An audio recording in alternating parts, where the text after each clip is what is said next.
قبر کے اندر حبس تھی اور میں گھبرا رہا تھا۔ یکدم قبر کے اندھیرے کو ایک نور جیسی روشنی نے چمکا دیا،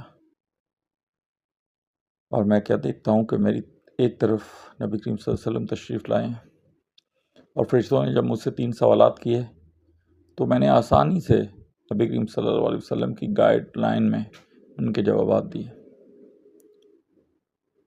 شکر الحمدللہ، پہلا لمحہ گزر گیا۔ یہ میرا دوسرا مسکن تھا، پہلا دنیا اور دوسرا قبر۔ اب مجھے نہیں پتا، یہ رب جانتا تھا کہ کتنا لمبا اس جگہ پہ مجھے ٹھہرنا۔ تھوڑے دن تک میرے جسم نے ہڈیوں کو چھوڑ دیا اور وہ گلنا شروع ہو گیا۔ یہ ایک سائنسی پروسیس تھا جو ہو کے رہنا تھا، جو اللہ کے خاص لوگ ہوتے ہیں ان کے علاوہ ہر انسان کے ساتھ یہ ہوتا ہے۔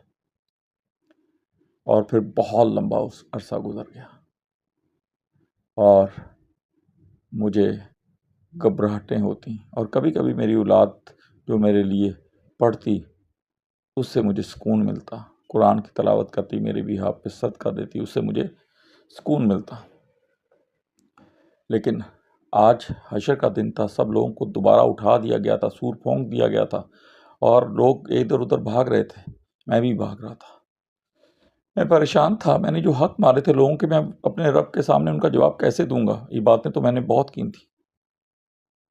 اب مجھے وہ یاد آ رہا تھا، وہ ریڈی والا جس کے ساتھ میں نے زیادتی کی تھی، اس کو محض ریٹ کی بنا پر ڈانٹ دیا تھا۔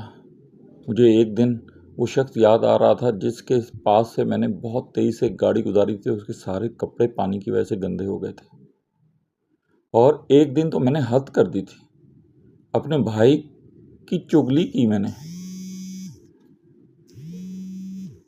اور ایک دن میں نے اپنی ماں کے ساتھ بھی بدتمیزی کی اور ان کا دل بھی دکھانا چاہا۔ ایک دن تو میں نے اپنے ابو کو کہا کہ آپ کو کچھ نہیں پتا۔ یہ سب چیزیں مجھے یاد آ رہی تھیں، اور جوانی جو میں نے بہت طیش میں گزاری تھی وہ بھی یاد آ رہی تھی کہ میں اپنے رب کے سامنے سجدہ کیوں نہ کر سکا۔ لیکن اب کیا ہو سکتا تھا، اعمال کا دروازہ بند ہو چکا تھا۔